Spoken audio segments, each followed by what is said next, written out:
If you have to cheat on your diet, maybe your diet is cheating on you. If you are someone who is all about cheat days, then welcome to the Mindset Mirror Connection podcast. In today's episode, we are going to talk about why we hate, yes, hate, cheat days, cheat meals, off track, on track, whatever it is you call it. So if you're ready, listen up and lean in as we elevate your mind.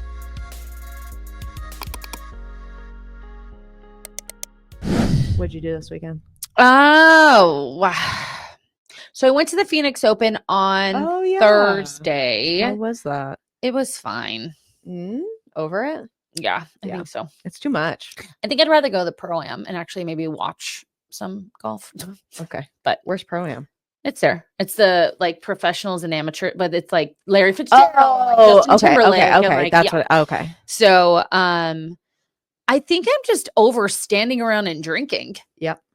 Like, I enjoy it here and there, but I'm just kind of over it. Mm-hmm. It's fun, but then it's not. And I left early. Did you really? I left early.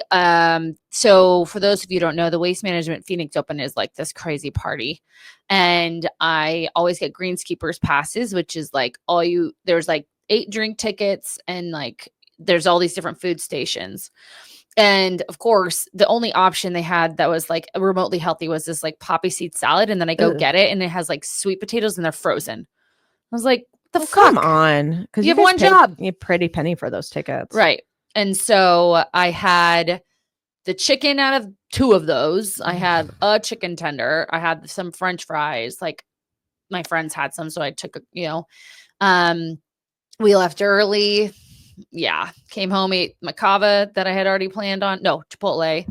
Then Friday night we stayed in. We made steak tacos. They were delicious. Nice. Yeah. Love tacos. And then my friend Craig was in town from Nebraska. He moved there to open. He works for the Home Depot Corp and he opened a store out there. So we took him to Mexican food and then just that was that. Yeah. And then yesterday, just a lot of housework. I made some really fun foods for the Super Bowl. Did you? Was it just you and Mark? Mm-hmm. Okay. Yeah, we weren't doing anything.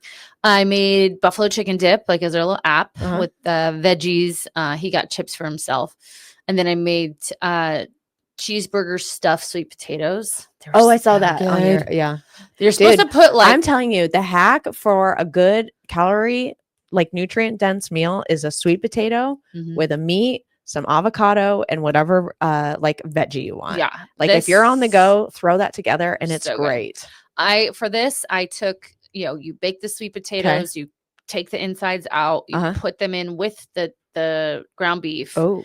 Then I put in a Laughing Cow, pepper jack Laughing Cow, and then you put in cheese. The Laughing Cow wasn't in the recipe. You mix it together, you put it back in, cheese back on top, pop it back in. We used the air fryer for the second half. And then you're supposed to put like ketchup and mustard and pickles on top, but we just left it. It was really good. Yeah. It was really good. Like that mixing of the sweet potato within the So that was fun. What'd you do? Well, Michael's family is here. So Friday I went to the office job and then met up with them while Michael still worked. And we went to dinner at Blanco. And then right on time, Olivia had her breakdown. So we left and then I went home. And what did Michael say when you said, hey, I told you this was so great? Happen. Actually, good follow-up question, Christina. Yay, thank you.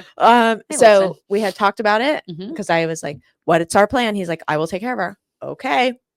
And she was kind of napping when we first got to the restaurant. Then at 5:00, she started getting fussy.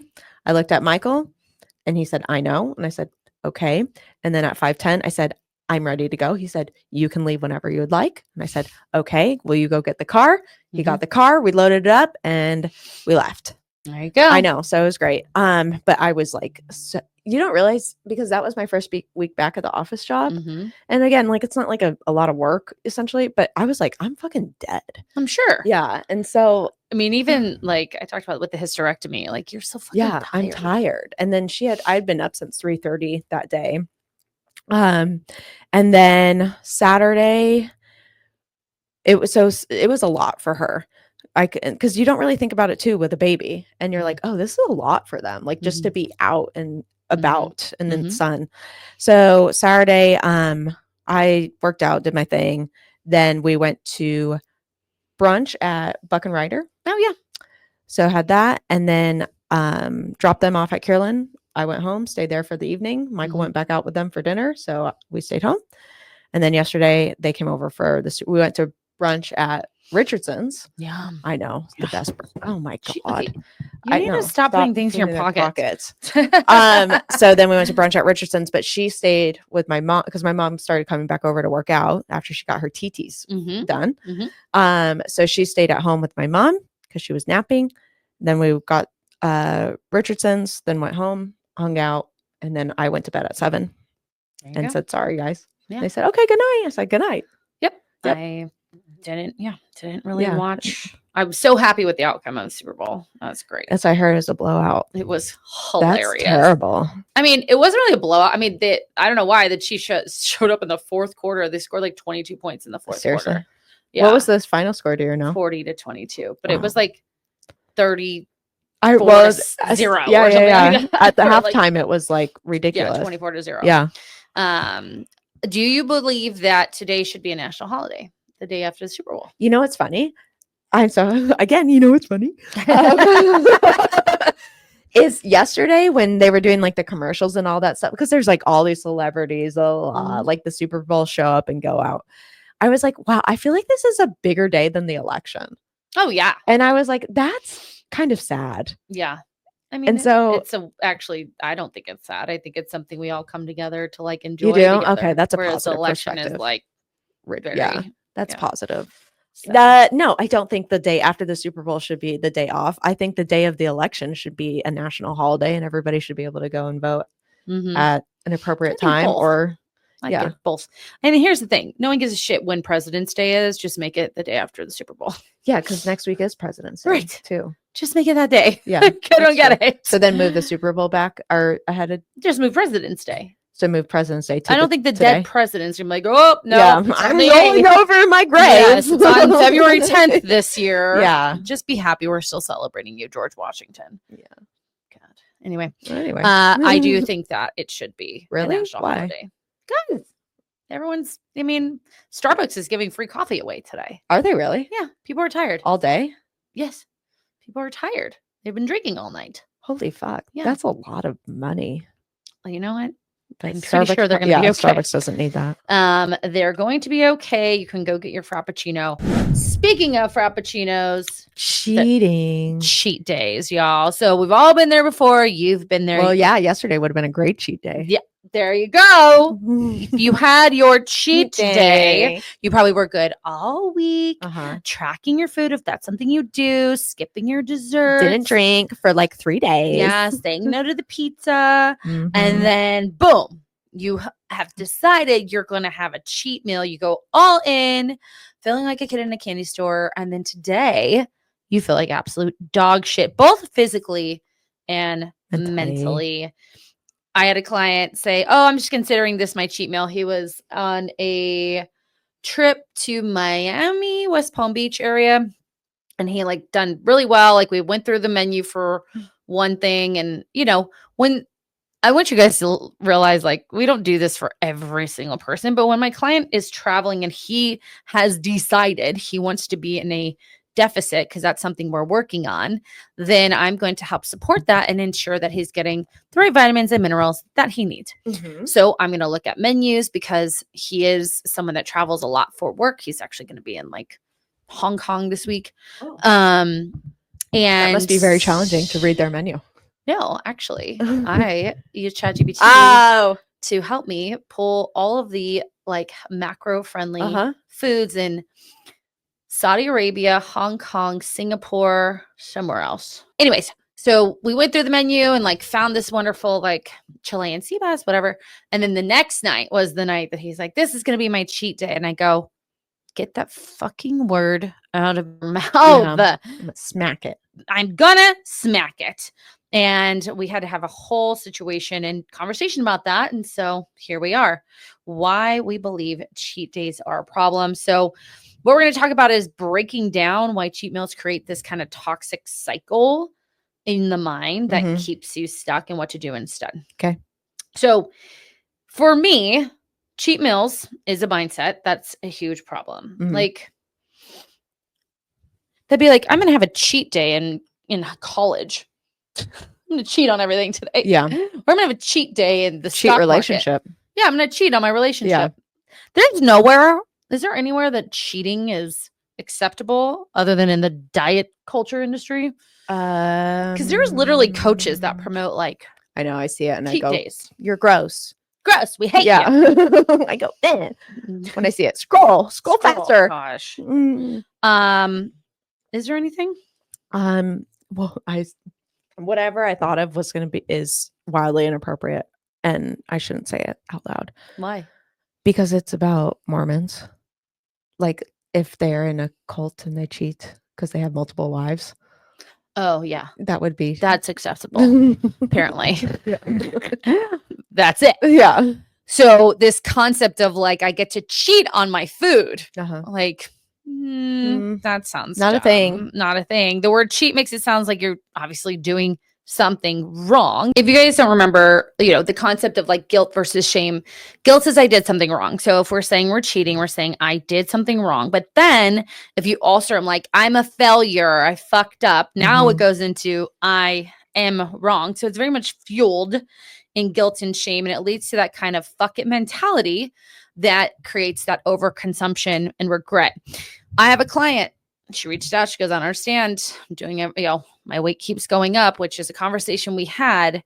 She's in maintenance and now we're staying within a range. And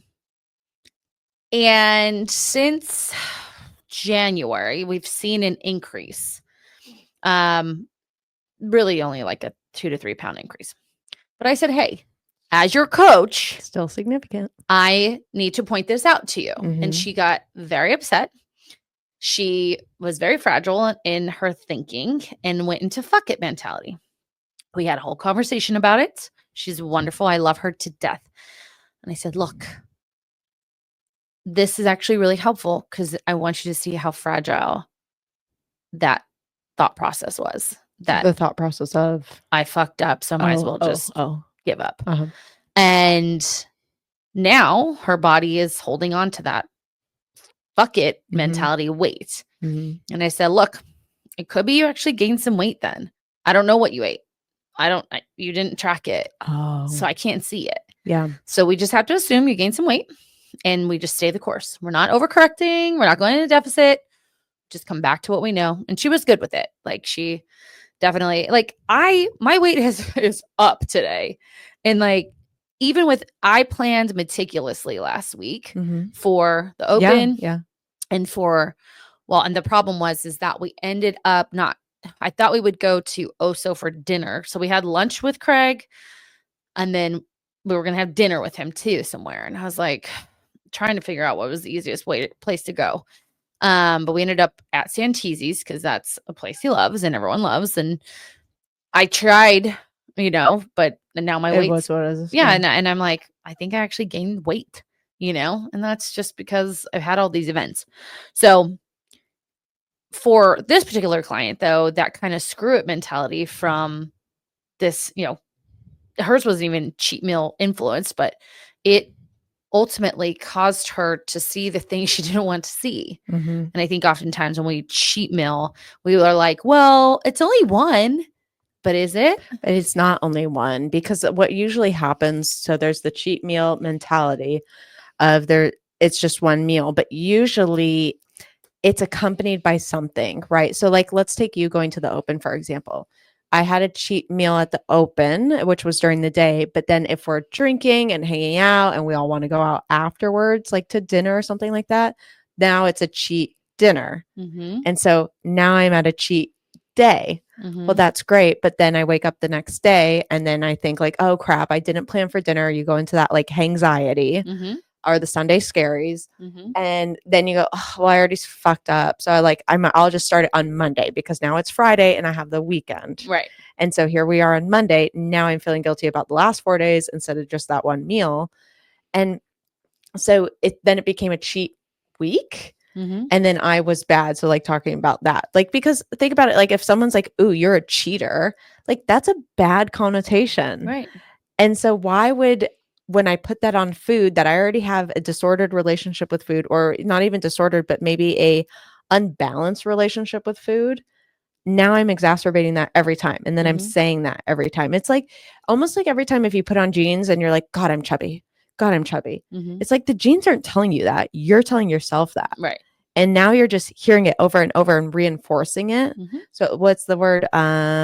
Bias. It's confirmation bias. You're doing confirmation bias with yourself based on the words that you're speaking or the labels that you're putting on Mhm. these decisions that you made. Right. Instead of just being like, I'm going to eat this, Well, I'm going to overindulge yeah. intentionally, Yeah. which we'll talk about.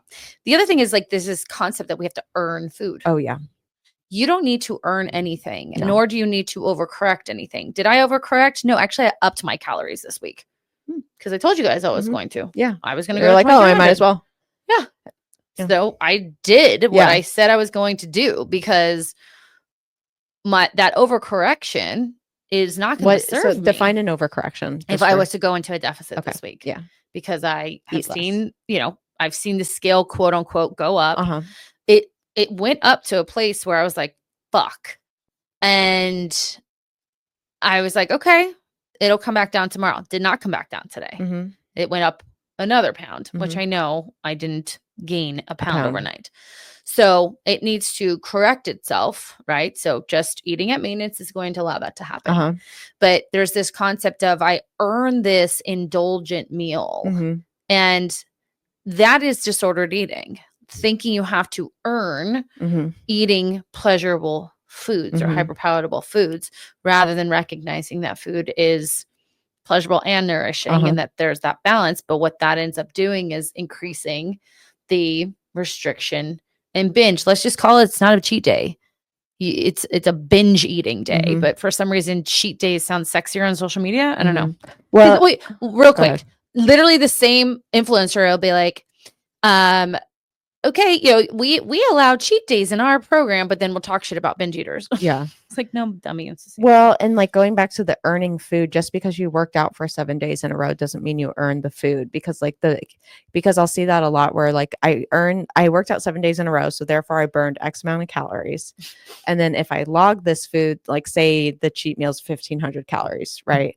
Well, I burned 1,000 calories cumulative. So technically it's only 500. I'll see that a lot. Yeah, it's like And I'm girl like, math. that's not how that works at all. Well, it's not how it works. And then you get upset. Yeah. So then that's only going to increase the want to quote unquote cheat Uh-huh. because now you're comforting yourself, or we're Mhm. calling it a cheat meal rather than emotional eating. The other part of it too is like when we have this kind of restrictiveness or this earning, our Mhm. body naturally craves what it's not receiving, right? So say that you're restricting, you're eating clean, you're not having like carbs or fruit or whatever. Yeah. Your body's going to want that. Your body's going to be looking, especially with carbohydrates, for that energy, Yeah. right? And so we're not listening to our bodies. But then also, when we allow this concept of cheating, it's as if like there's no boundaries. Mhm. So then also, when we get in front of foods that we've been depriving from our diet, we increase the likelihood that we will be out of control with those foods, and or intentionally Mhm. walk into that meal with a lack of control, Mhm. only exacerbating the fact that I can't be around these foods. Mhm. So I can only be around these foods if I'm cheating, Mhm. which obviously is a mindset fuck. The next one is, as I talked about today, you're just going to not feel great. Yeah. I mean, you feel heavy. I mean, I think I pooped I like think 4 times I always yesterday. feel like thick in my fingers. Yes. Like if I wear my rings and Mhm. I because you kind of play with them throughout the day, I always Mhm. feel like, oh shoot, like Yeah. when I have to change fingers for the ring, because I'm like, Yeah. oh, I won't be able to get it off tonight or something like that. I went into the sauna yesterday and I put on these shorts and this top that I haven't worn since last summer. Uh-huh. And I literally felt like I was like 2 sizes bigger Uh-huh. because I was just so bloated Yeah. and like, ugh. And I still feel that way. And it's, 2 days later. Whereas yesterday I went back to the food that I planned to eat and it was perfectly fine. Drank water, did the sauna, like try to like, reset, if you will. But, for me in my mind, I know that's going to take a lot more time than the one night of me, chilling the fuck out. Right. But then people think it does take that one night. No.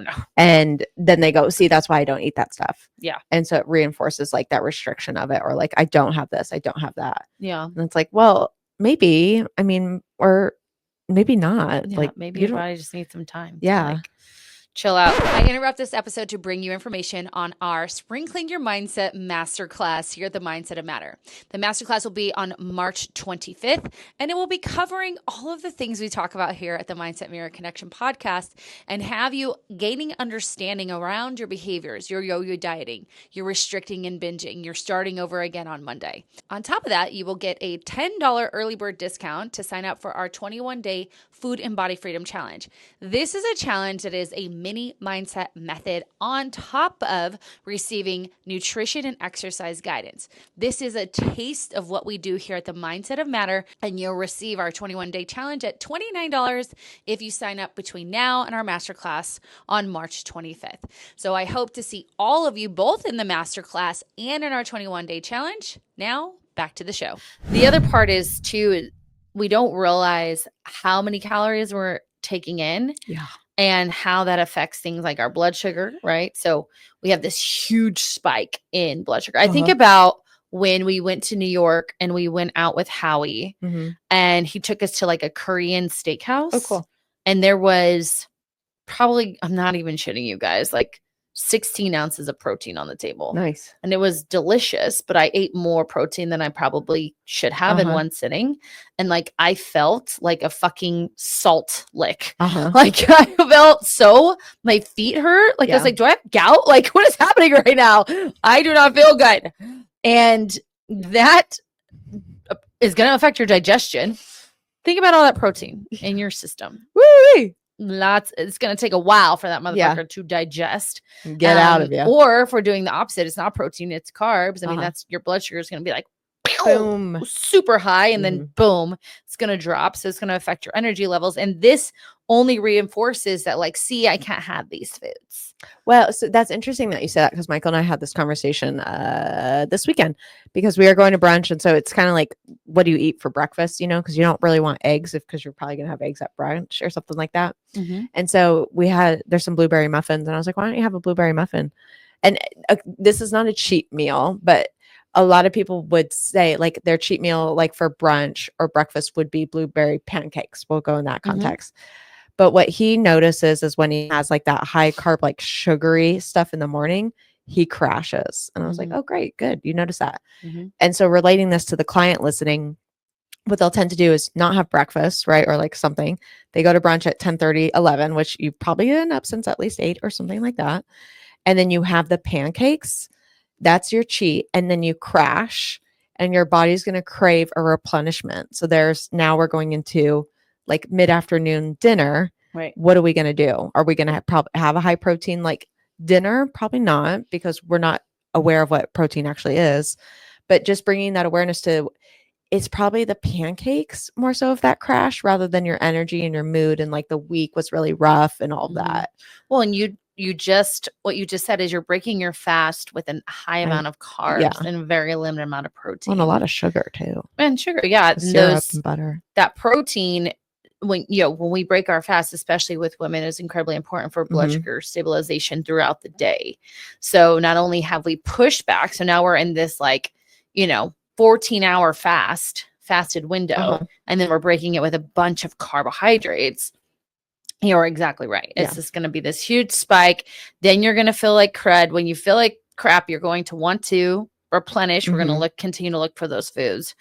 And the biggest thing for me in this is that cheat meals, off track, whatever you want to call them, they are not looking at the true goal, which is finding balance and sustainability in your diet. If you need a cheat meal, your diet is too restrictive. Let me repeat that again. If you need a cheat meal, your diet is too restrictive. And I don't just mean restrictive in calories. I mean restrictive in what you are eating. Every single person in our program has treats. maybe I shouldn't even call them treats, pleasurable foods, because that is a part of the human existence, at least in this day and age. It wasn't necessarily back in the day, but we have evolved for treats to be a part of our diet. And a lot of our reward system is based out of food. So if you're like, I have to have a cheat meal, your diet is too restrictive, you need to open yourself up to enjoying both nourishing and pleasurable foods and making nourishing foods pleasurable. Well, there's your reel. I was Just thinking those that. two. I read that's the real. Yeah. But again, and we're going to teach this in the 21-day challenge that's coming up at the end of March, of this ability to not only create the sustainable eating, but what it looks like for you. Because there is a difference between what I find pleasurable and nourishing and what you find pleasurable and nourishing. And like being super real, super honest, and finding the portions for things that serve you and teaching you how to allow the brain and the reward center of the brain to get activated from a food without having to cheat, overindulge, binge on it, but also create that balance so that foods that are nourishing don't taste like fucking cardboard, you know, and that's really important too. So start shifting that from this, you know, all or nothing, I have cheat days mindset to I literally eat what my body needs, both physically and mentally. Yeah. And that's it. So speaking of that, we got to ditch this fucking, stop saying the word cheat. Yeah. No cheat days. There are no, I don't even know the last time I would be like, this is my cheat day. No. My gosh. Shoot me if I ever say Fire them if they say that. Yeah. If your coach is saying like, oh, did you have a cheat meal this weekend? Like, that's no. Food is food. Again, you wouldn't want to be called a cheater in your schooling, your relationship, at work, gambling, like whatever game playing you play. Why do you allow it to be something you're called with? The thing your body literally needs to survive. Allow all foods, right? Versus making foods an event. I read something earlier and she was like, save alcohol for special events. And I was like, that is something you should do. Like, food, though, should not be this event. This like, oh, I can't wait till my cheat day. Like, if you are on a Tuesday and you want a cheeseburger, have a cheeseburger. Go have a cheeseburger. Like, now, yes, if you have cheeseburgers every actually, day. You probably could even have cheeseburgers. So I was thinking there's a lot of ways to make it. Fine. Yeah. Like I wanted steak tacos. Now steak tacos isn't a good example, but like we made them here at the house and they were fucking delicious. I think it was like 50 grams of protein in these steak tacos because I used Greek yogurt as my like sour cream. And then we had, I mean, really it was just steak, peppers, lettuce, cheese, and the sour cream. But you could eat a burger every single day and stay very healthy, be very strong. If you are looking to lose weight and you have dealt with your issues with food, you can also see results in regards to weight loss. The other thing too is focusing on the concept of satisfaction versus indulgence, and like what we're talking about. Yeah. So like how to enjoy it mindfully, right? Because I feel like when indulgence is like, now you're just getting gluttonous, right? That was a word that literally popped in my head. Really? Never mind. Yay. So like when we're in an indulgence, it's like this lavish experience. Like I think of almost like The Great Gatsby, you know, of like bringing that in and like, we're going to have cookies. Champagne. Yes. Champagne. Like when those champagne, like, glass things where you're pouring that's your cheat day. So but that's like what is going on in people's brains of making it like that, whereas but then they're not satisfied with it because it's this rush of I gotta have it real quick. Because think of when you've cheated on something, you knew it was bad, so you had to get through it pretty quickly because you didn't want to get caught. Correct. Right. Whereas if we're satisfied with something, I'm not worried who's catching me because I'm enjoying it, I'm liking it, and I'm gonna have it again maybe tomorrow if I really want to. Right. Because I'm not going to keep wanting more, because I feel like with cheat day too, you've got the time scale that you give yourself, right? So I'm going to have a cheat dinner and I've only got dinner, right? But if it's like, no, I enjoy having a burger every day for lunch. I can have infinite burgers. I'm not so worried about the like getting caught of it. Well, I'm going to give a shout out to our listener, Sarah, who's one of my clients. She just sent me a photo and she goes, "Hi, Sarah." Yeah. She's like, I cannot believe that there was 5 pounds between the 2 photos over the month because she's losing a pound of weight per week. Her and her husband have burgers every single week. Oh, do they? They have wine. I think she's now at like 5 days with like less than, we have like a certain calorie goal that she has. I mean, she's done phenomenal, but she's drinking her wine. They have their burgers, and just where they live, like the restaurants, like we went through a couple of them.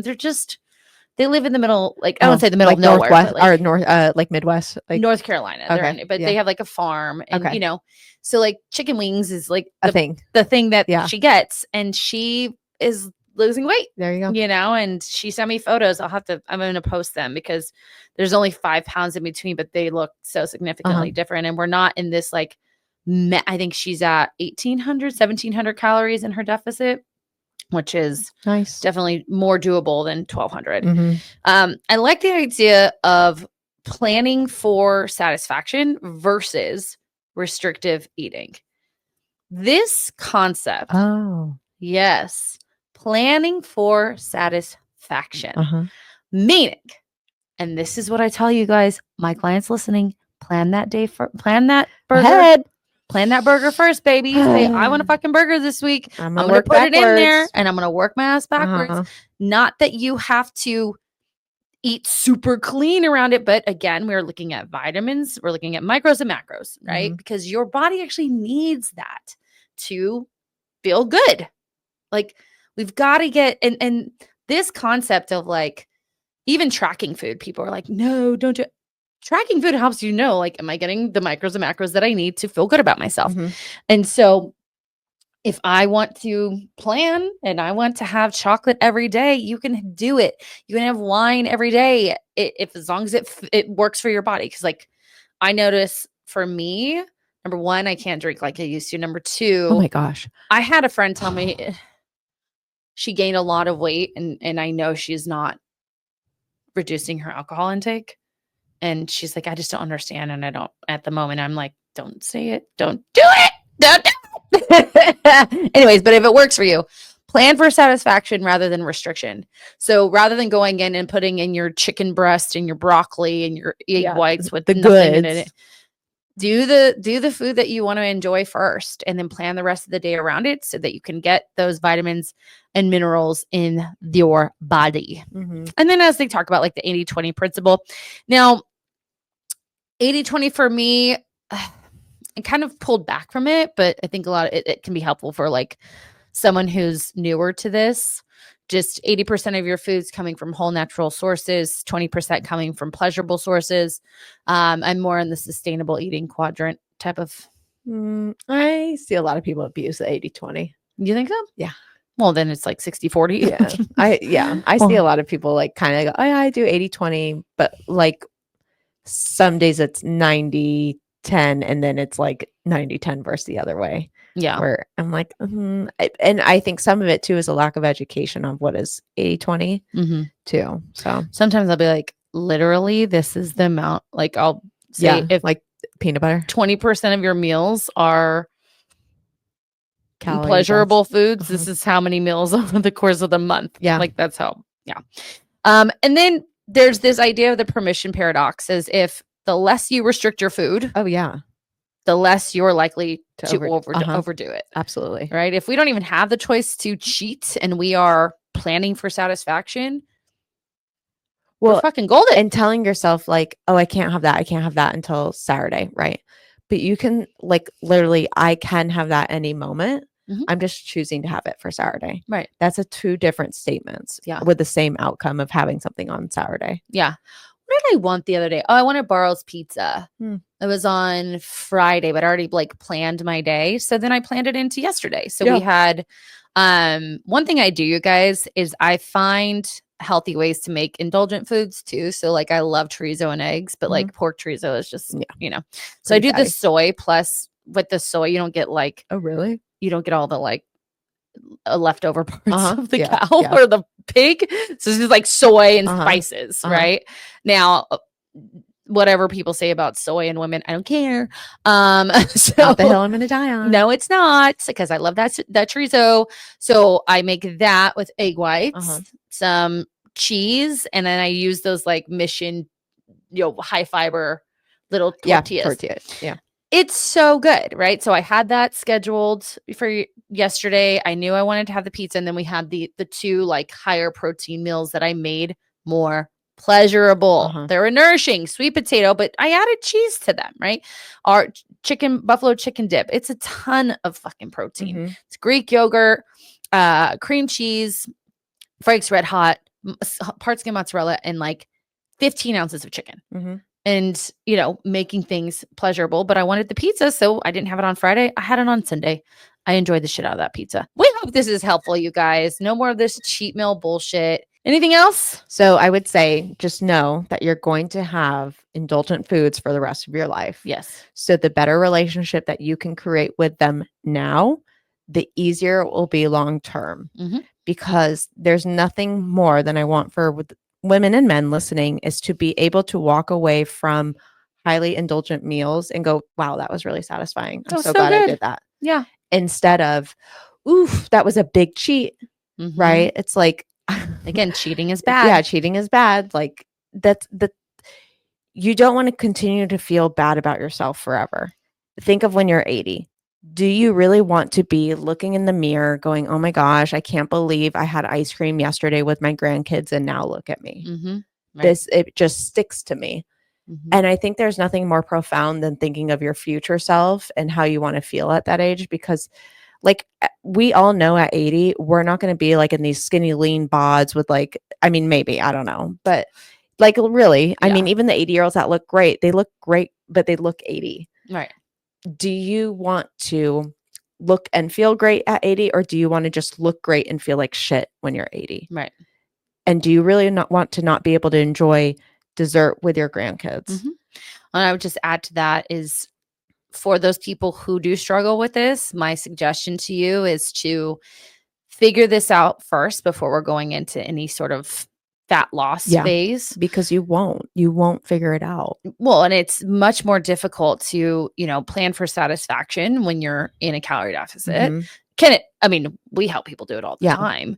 Like I said, you could have a cheeseburger but if you don't understand the concept of what we talked about, like backing into it, nor do you feel like you can control that. Okay, well, I had the cheeseburger and then that ruminating starts, and then we're in the pantry when we get home. That's an issue. So we need to deal with these things beforehand. I was thinking about this on my walk today, because I do have some clients that like worked with me before I had the method. Okay. And I was like, I wonder how these people would feel if I said, hey, what if I just reassessed your relationship with food right now and just see what happens? I mean, see where we're at. Couldn't hurt. Yeah. And just have them go through the method. Like, just go through it. I mean, you'll learn something about yourself. And especially if someone's stuck, like, let's just try it. Yeah. So anyways, awesome. Well, cheat meals are not the problem. Diet culture and food rules are. You do not need to earn your food or cheat on your diet. Sustainable eating is about flexibility and trust, not cycles of punishment and reward. If you like this information, please give us a 5-star rating and review, or share this with someone who you're tired of hearing cheat meal. That's probably your mother. If you haven't already, make sure to give us a follow anywhere you listen to podcasts, or subscribe to the Mindset Mirror Connection YouTube channel, and give us a follow on Instagram at Mindset Mirror Connection Podcast. And don't forget, check out the links below for Mindset of Mommy's program and the 21-day food and body challenge, both starting in March. What's your dates? March 3rd. March 3rd for Mindset of Mommy's. March 31st for the 21-day challenge.